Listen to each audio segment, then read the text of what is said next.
Hi friends, welcome to Aathira smart kitchen. இன்றைக்கி நம்ம கிச்சனில் என்ன ரெசிபி பார்க்க போகிறோன்னா, சூப்பரான காடை வச்சு ஒரு தொக்கு மாதிரி செய்ய போகிறாங்க. காடை மசாலா கூட சொல்லலாம். இப்போ நம்ம அதை ரொம்ப டேஸ்டியாக ரொம்ப சிம்பிளாக எப்படி செய்கிறதுன்னு பார்க்கலாம் வாங்க.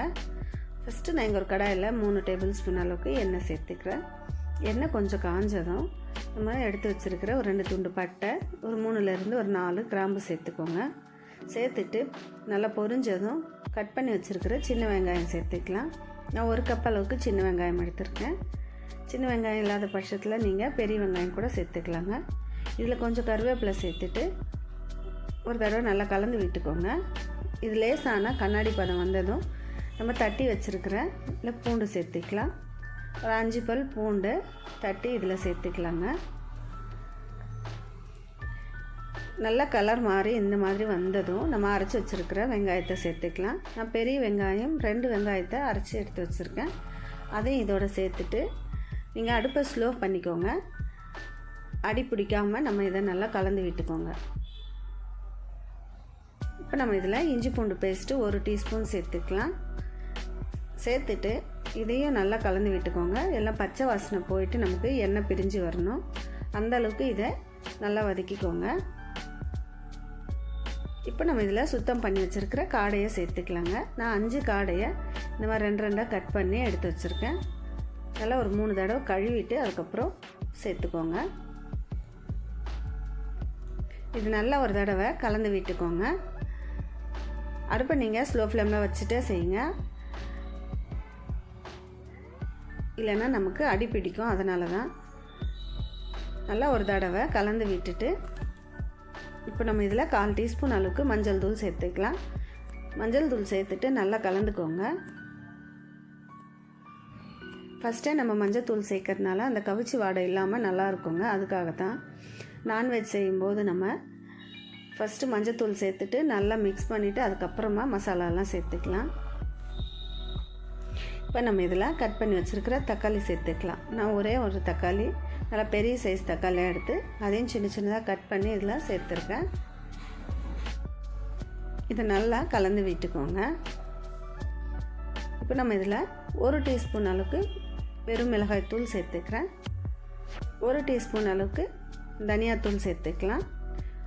1 டேபிள் ஸ்பூன் அளவுக்கு கரம் மசாலா சேர்த்துக்கோங்க. இப்போ நம்ம குழம்பு மிளகாய்த்தூள் நம்ம வீட்டில் அரைச்சி வச்சுருப்போம் இல்லைங்களா, குழம்பு மிளகாய்த்தூள், அது 1 டேபிள் ஸ்பூன் அளவுக்கு சேர்த்துட்டு தேவையான அளவுக்கு உப்பு சேர்த்துக்கோங்க. உப்பு சேர்த்துட்டு நம்ம இதை நல்லா கலந்து விட்டுட்டு அடுப்பை நீங்கள் மீடியம் ஃப்ளேமில் வச்சு ஒரு 5 நிமிஷத்துக்கு ஒரு மூடி போட்டு மூடி விட்டுருங்க. மசாலாலாம் காடையோடு நல்லா கலந்து விட்டுருங்க. கலந்துட்டு அதுக்கப்புறமா மூடி விட்டுருங்க.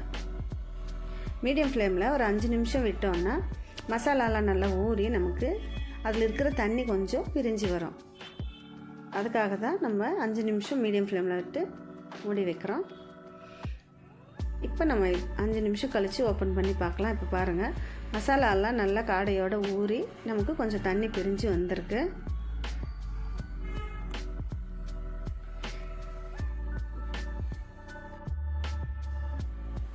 உப்பு காரம்லாம் நீங்கள் இப்போ செக் பண்ணிக்கோங்க. இப்போ நம்ம இதில் 1 டேபிள் ஸ்பூன் அளவுக்கு தயிர் சேர்த்துக்கலாம். தயிர் சேர்த்துட்டு இதை நல்லா கலந்து விட்டுக்கோங்க. கலந்துட்டு நம்ம இப்போ தேவையான அளவுக்கு இதில் தண்ணி சேர்த்துக்கலாங்க. நான் 150 ml அளவுக்கு நான் இதில் தண்ணி சேர்த்துக்கிறேன். கிட்டத்தட்ட நமக்கு 1 கப் அளவுக்கு வரும். நீங்கள் எந்த அளவுக்கு காடை சேர்க்குறீங்களோ அந்த அளவுக்கு தண்ணி சேர்த்துக்கோங்க. இப்போ நான் 5 காடைக்கு 150 ml தண்ணி சேர்த்துக்கிறேன். ரொம்ப இது கிரேவியாக இருக்காது, நமக்கு தொக்கு மாதிரி தான் வரும். அதுக்காக நீங்கள் தண்ணி பார்த்து சேர்த்துக்கோங்க. ரொம்ப தண்ணியாக ஊற்றாதீங்க. ஒரு 10 நிமிஷம் இதை ஹை ஃப்ளேமில் விட்டுருங்க. நடுப்புற ஒரு தடவை கலந்து விட்டுக்கோங்க. 10 நிமிஷத்துக்கு அப்புறம் நம்ம இதை ஓப்பன் பண்ணி பார்க்கலாம். தண்ணி எல்லாம் நல்லா வற்றி காடை நல்லா வெந்திருக்குங்க. நல்லா தொக்கு மாதிரி இருக்குது பாருங்கள். இந்த பதத்துக்கு இருந்தால் தான் நம்ம சப்பாத்தி பூரியோடு சேர்த்து சாப்பிட்றதுக்கும் ஒயிட் ரைஸோடு மிக்ஸ் பண்ணி சாப்பிட்றதுக்கும் ரொம்ப சூப்பராக இருக்கும். கடைசியாக நம்ம 1 டீஸ்பூன் அளவுக்கு மிளகுத்தூள் சேர்த்துக்கலாம். மிளகுத்தூள் சேர்த்துட்டு கொஞ்சமாக கொத்தமல்லி சேர்த்து கலந்து விட்டுருங்க. கலந்துட்டு ஒரு 5 நிமிஷத்துக்கு ஸ்லோ ஃப்ளேமில் மூடி விட்டுருங்க. ஸ்லோ ஃப்ளேமில் விட்டுட்டு நல்லா எண்ணெய் பிரிஞ்சு வந்ததும் நீங்கள் ஓப்பன் பண்ணி பார்த்தீங்கன்னா ரொம்ப சூப்பரான காடை தொக்கு நமக்கு ரெடி ஆகிடுச்சிங்க. கண்டிப்பாக நீங்களும் இந்த ரெசிபியை ட்ரை பண்ணி பாருங்கள். சப்பாத்தி, பூரி, ஒயிட் ரைஸோடு சேர்த்துட்டு சாப்பிட்றதுக்கு சும்மா அப்படி இருக்கும் உங்கள் டேஸ்ட்டு. கண்டிப்பாக நீங்களும் இந்த ரெசிபியை ட்ரை பண்ணி பார்த்துட்டு எப்படி இருக்குன்னு நமக்கு கமெண்ட் பண்ணுங்கள். இந்த ரெசிபி உங்களுக்கு பிடிச்சிருந்தா ஆதிரா ஸ்மார்ட் கிச்சன் சேனலுக்கு லைக் பண்ணுங்கள், ஷேர் பண்ணுங்கள், கமெண்ட் பண்ணுங்கள். மறக்காமல் சேனலை சப்ஸ்கிரைப் பண்ணுங்கள், சப்போர்ட் பண்ணுங்கள். தேங்க்ஸ் ஃபார் வாட்சிங்.